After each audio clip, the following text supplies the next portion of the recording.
Hi, my name is Michael, and I make music as Disparity Bit.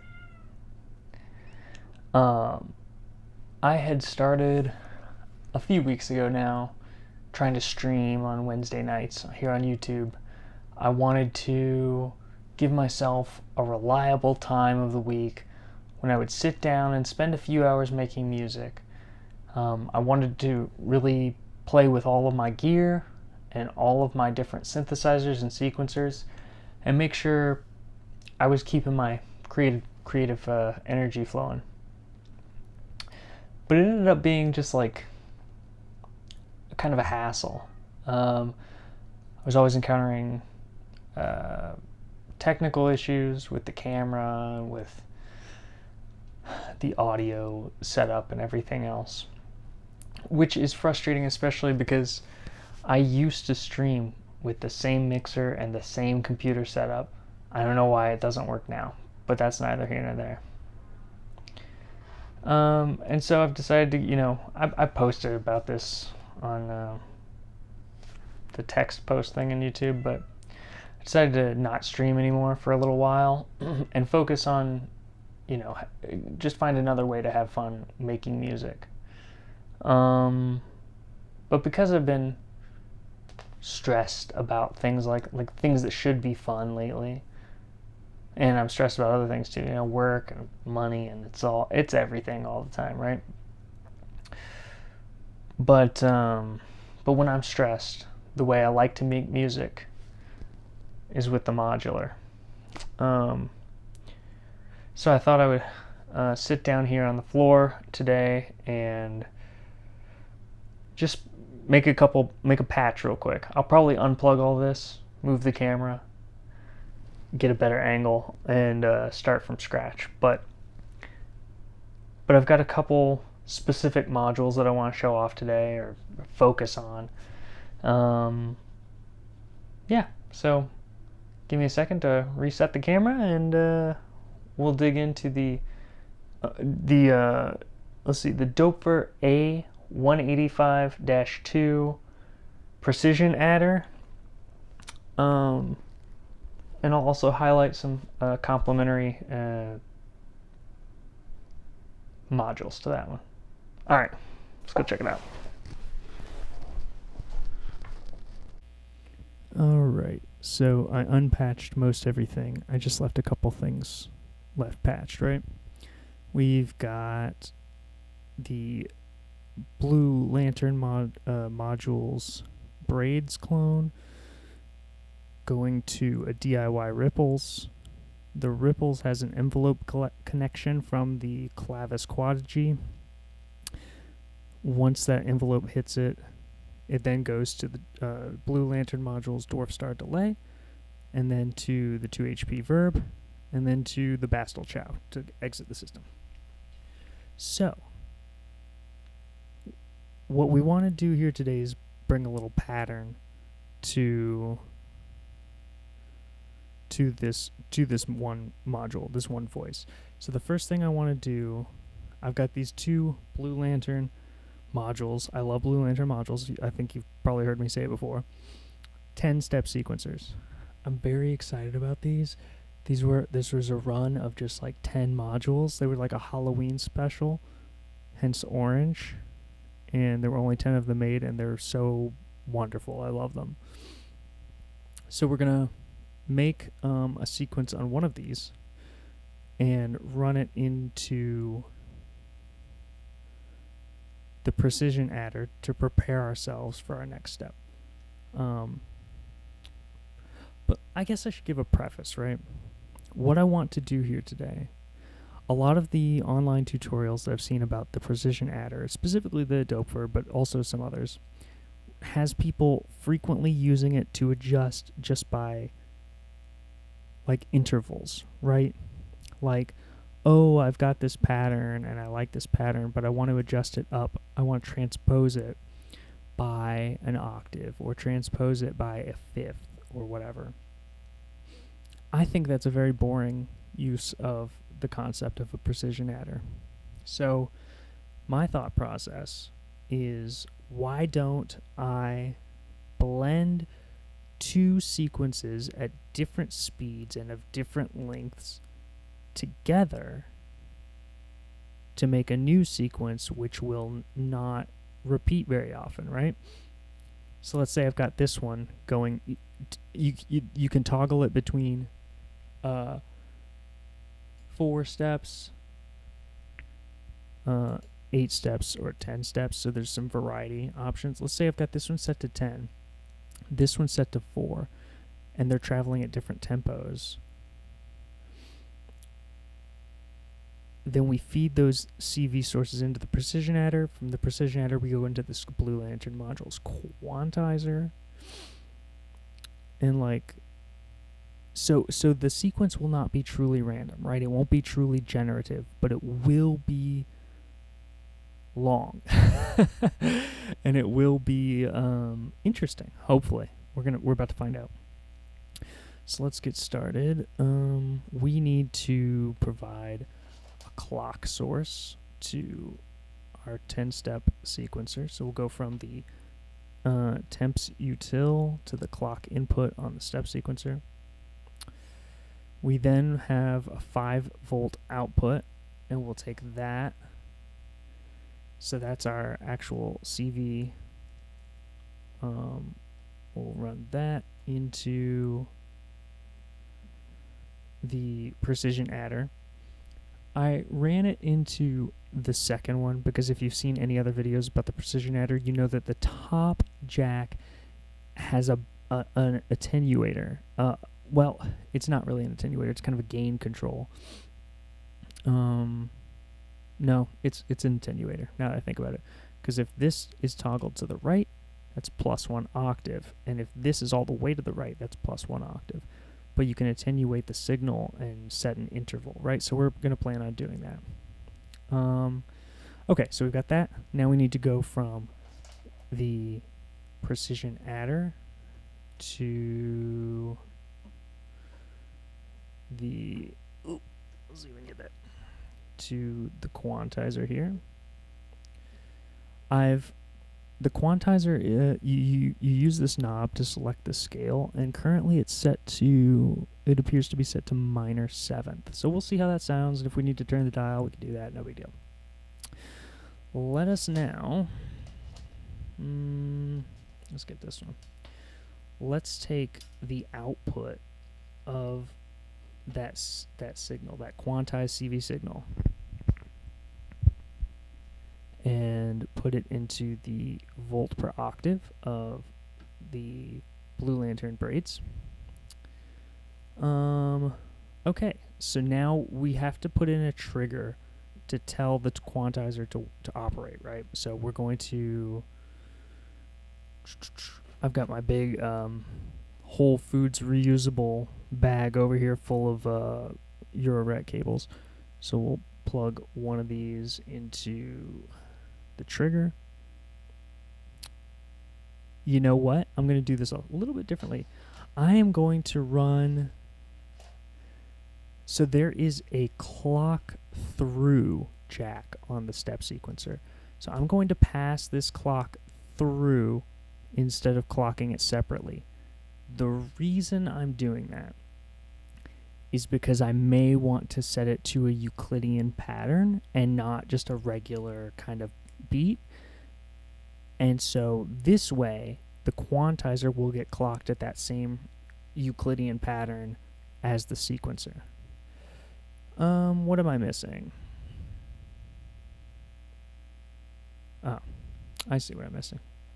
We need to go from the quantizer, or really this could go from anywhere. This could be a pass-through from the sequencer or whatever, but we need to send a trigger to the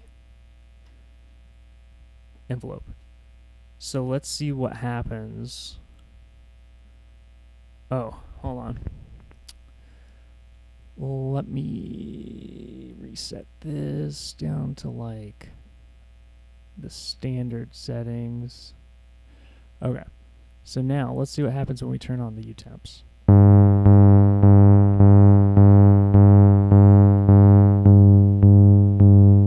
Okay.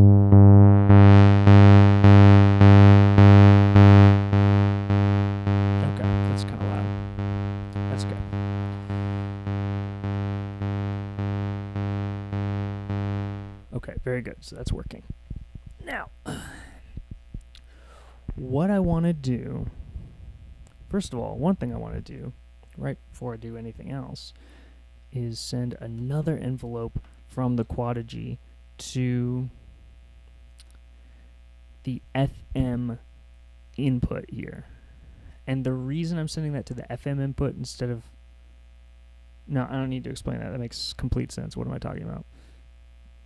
Okay, so no need to explain that. I'm just resetting some ADSR settings so they're all lit up and I can tell what's going on. Okay, so now let's create a very simple pattern with our 10-step sequencer here. So we'll get our clock going.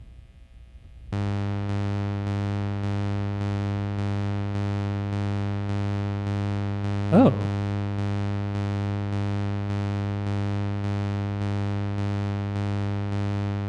It's not doing it. Why is it not doing it? Clock. Oh, that explains it. No, that does not explain it. That's the correct one. Why is it not affecting the... Okay, we'll keep playing it. Let's find out. It's not affecting the pitch. Why is it not affecting the pitch? Maybe if that jack was plugged all the way in. Oh, and I've got to enable the track. Okay, there we go.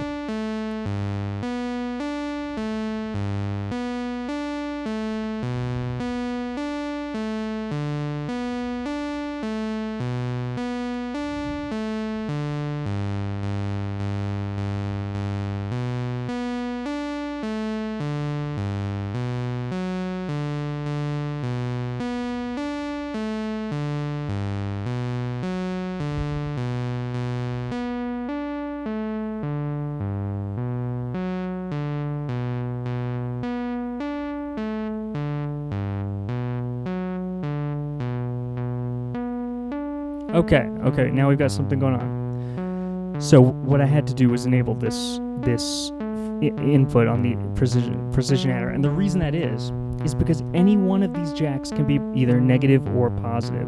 So if I toggle it the other way, we'll get a different sequence.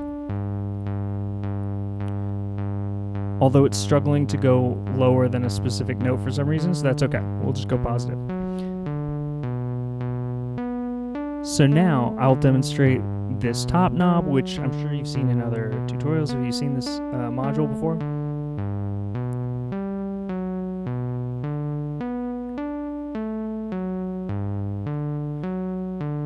Okay, we'll switch it back to 4 steps.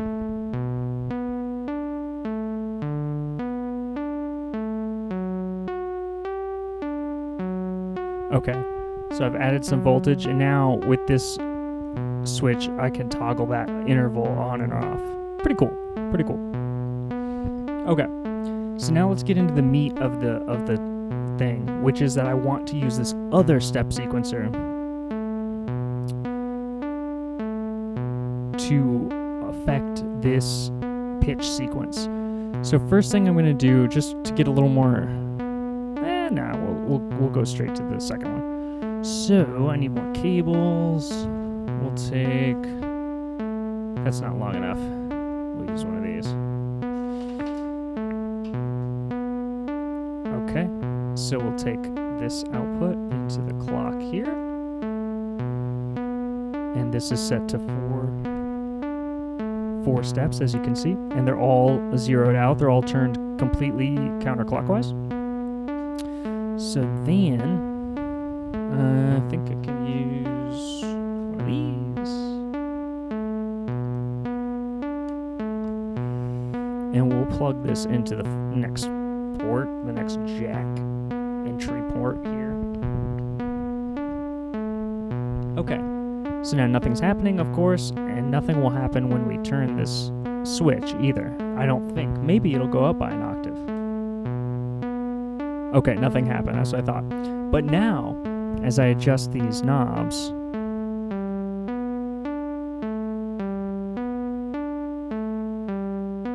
Okay, so these are both set to 4 steps, and this knob has affected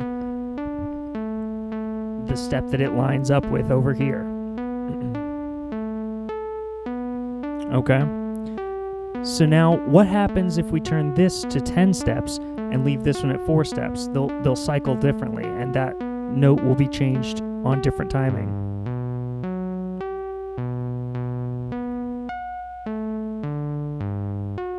Okay, not great musically, but it illustrates the point. So, next thing we're going to do is set these to different subdivisions, clock subdivisions. So I want the main sequence to go faster. I want it to go twice as fast.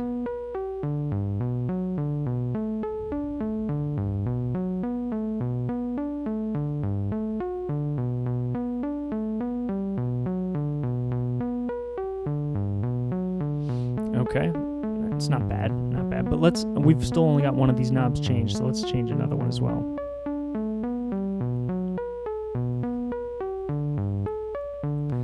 Okay, this is kind of interesting. And we can toggle our interval if we want.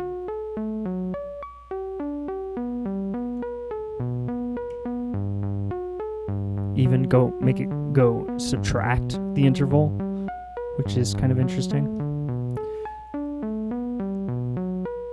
So what else do we want to do here? Well, let's set the main pattern to be a Euclidean sequence so that we get a little more variety in the way it's kind of punctuating, if you will.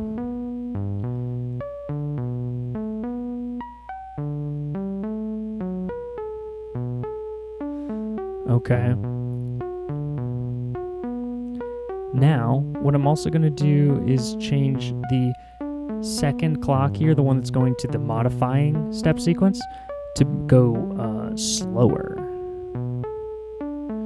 so that it'll be more like a chord change kind of situation. Or, you know what I can do if I wanted to? I'm not going to, but I could. There is a step 1 trigger output from the sequencer. I could send the step 1 trigger to this clock so that every time this one hits step 1, this moves forward by 1. That would mean every rotation here is in the same interval, then it moves to the next knob here, and every rotation here. I don't know, it's kind of interesting, fun to play around with. I kind of like what we've got going on here so far, but let's turn on some effects.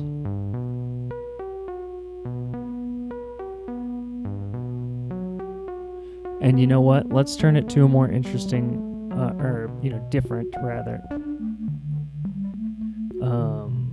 algorithm on the oscillator.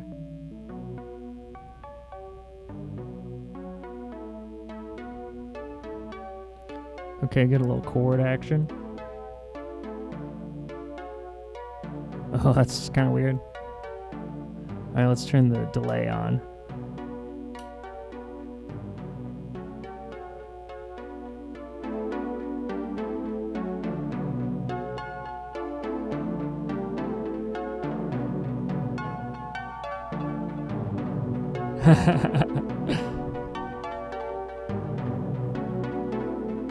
Okay, it's maybe a little much with the chords. Let's find another one.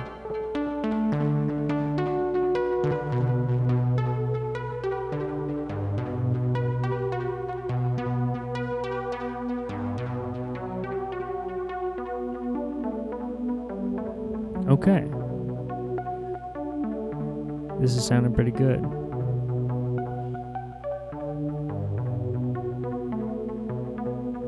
What else can we do from here? Well, I don't know. How far off the rails do I want to get? Let's add... So the Doepfer precision adder also has a negative output.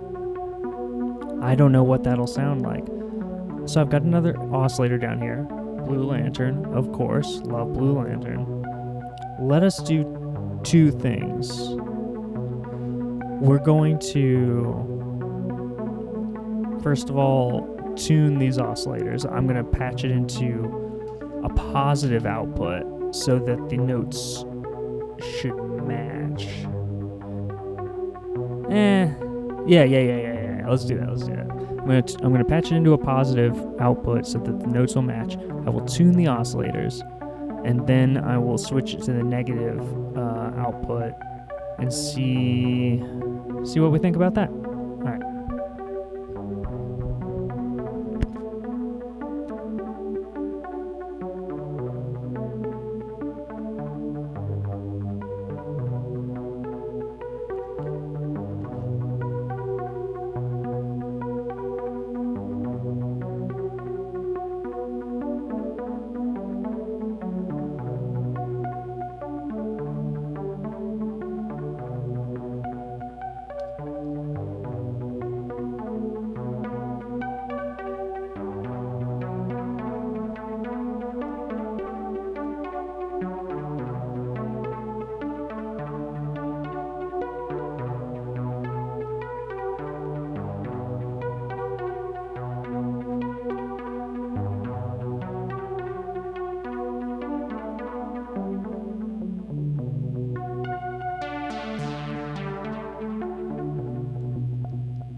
Okay, good enough.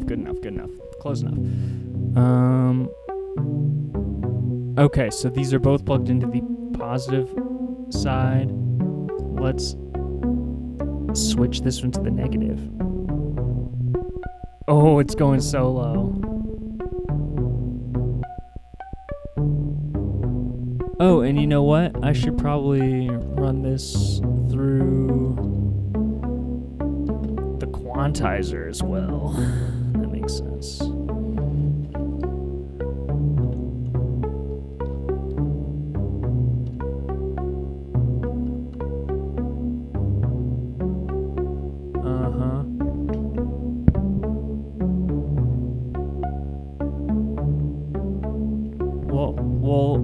Well, that's interesting.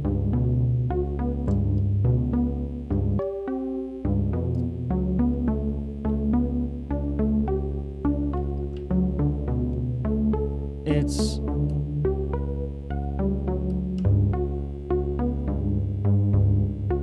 oh, is it like so low that it can't even comprehend?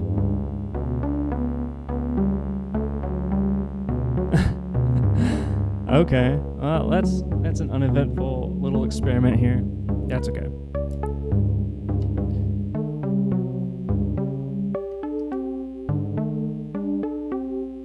Okay. Well, anyway, that last part was kind of a bust, but you know, that's how it goes sometimes when you're experimenting. Okay. So let's go back to our one beautiful oscillator, because that whole thing was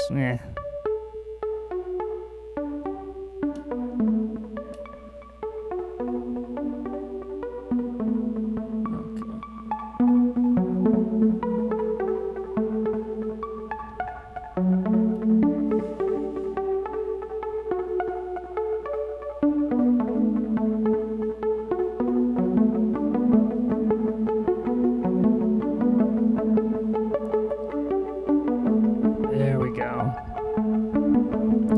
Alright, well that's kind of all I wanted to demonstrate.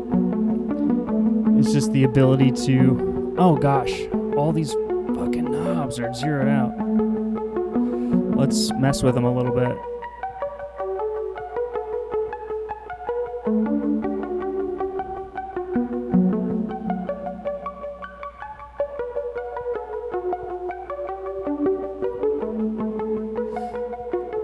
Maybe we'll even make it go a little faster.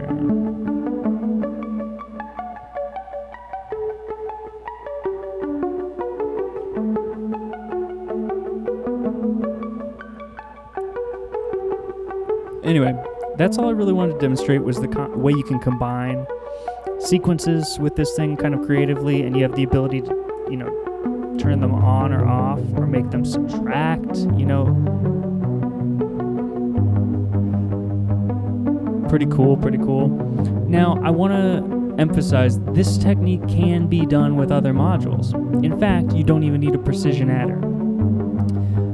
My colleagues here in the Minneapolis synthesizer scene, specifically Joe, the guy who runs Midwest Modular, great guy, fantastic guy, he pointed out you can do this with any mixer. And I thought about that for a second, and I was like, okay, well, yeah, I mean, that makes sense, right? But what about, well, with a mixer, you can't go negative, you can't go bipolar.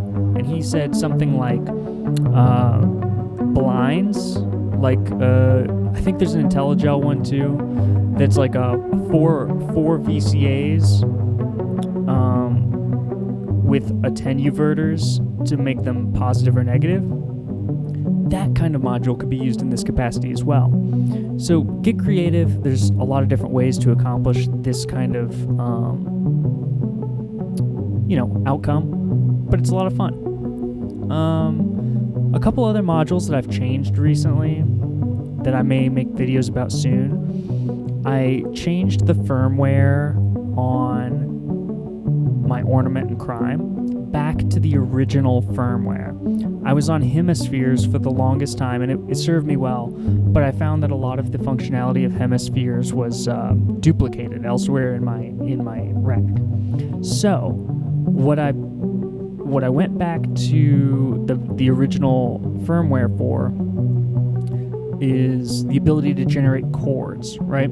So theoretically, if I pass one of these sequences into there, I can come out with like 4 notes in a chord that complement that note. The idea being that, now that I've got 2 Behringer neutrons, are those even in the camera? No, they're not. I've got 2 Behringer neutrons up here. I now have 4 voices that I can make chords with. And I always think that's kind of an interesting thing to think about, is like a very, very, very hands-on analog polysynth in a way. The other one that I changed recently is the hex inverter mutant brain. I did brain surgery, as they call it. I updated the port assignments, the jack assignments. So now, if I play a chord into it from a MIDI device, or it doesn't even have to be a chord. If I play a MIDI device into this on channel 1, each note will come out on a different output. So if I have 16 notes in a row, like a 16 note pattern, every 4th note will come out on the same voice. Does that make sense? I don't know. I'll make a video about it maybe. I think that would be kind of fun to work with. But yeah, mostly my case has been kind of the same, so it's fun. It's very, it's meditative. That's what I like about modulars. It's meditative, I would say. So anyway, I'm sorry I'm not streaming anymore. I know there were some people who liked that. I liked it. Streaming is fun when it's fun, but it's not when you're always focusing on technical problems. So maybe I'll just try to get into a habit of releasing a video every Wednesday. I don't know. I need to be better about it, and I want to experiment with different video formats. I want to do more talking. Because there's so many people on this platform saying things about synthesizers that I think are just outrageously silly, and I want to talk about that. Oh man, don't get me started. I'm getting myself amped up here, getting mad. Yeah. Anywho.